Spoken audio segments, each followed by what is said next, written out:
We look for maturity, we look for toughness, we look for athletic ability, we look for that mentality that winners have, and we look for guys that are versatile.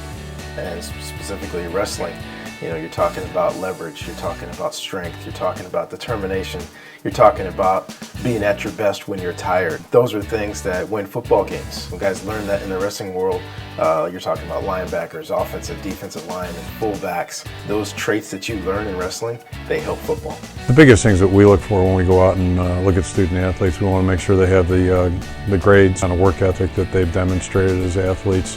In this day and age where people try to encourage specialization, I'm not a big fan of that, quite frankly, with high school athletes. And I learned back in the 80s just the value of wrestling. When I came here as an assistant coach in 1981, that was really kind of my initiation to the sport. And when I really began to see some of the real values, so whether you want to talk about leverage and hand placement, things of that nature, but also I think just the competitive nature of being a high school wrestler, the hard work that's involved. I don't know if there's a sport that's more challenging or demanding from the physical standpoint, and I would suggest the same from the mental standpoint. You know, it's I think a great sport, and it provides great training for anybody that wants to play college football. Football was my main sport. You know, I was sort of looking for that individual goals which wrestling brings. I had a pretty good college career. I wrestled at the University of Pittsburgh at Johnstown. My first season at college, I was a Division II All-American. I got third.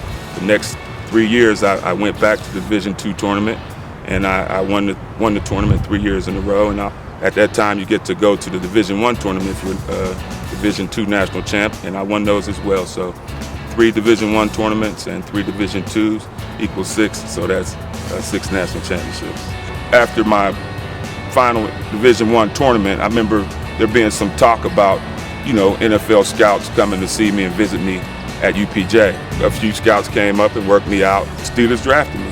Steelers gave me an opportunity and I got drafted. More than anything that helped me out play football was just the mental toughness first that I had from wrestling, and then the physical attributes that I, you know, in terms of the leverage and the, you know, not quitting, and just the basic one-on-one fight. You know, football is basic man-on-man, just like wrestling is.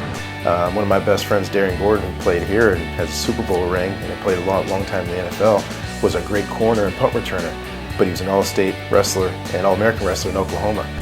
You know, you just see that carryover that they're used to working hard. You know, they meet challenges and take challenges on with a real positive attitude, and they know what it is to really grind and work hard for a sustained period of time.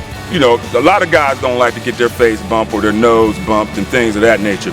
But those are the things that's going to make you tougher. I mean, definitely wrestling is a sport that, you know, breeds toughness. You got to be tough just to get out there and get your butt kicked if that's what's going to happen.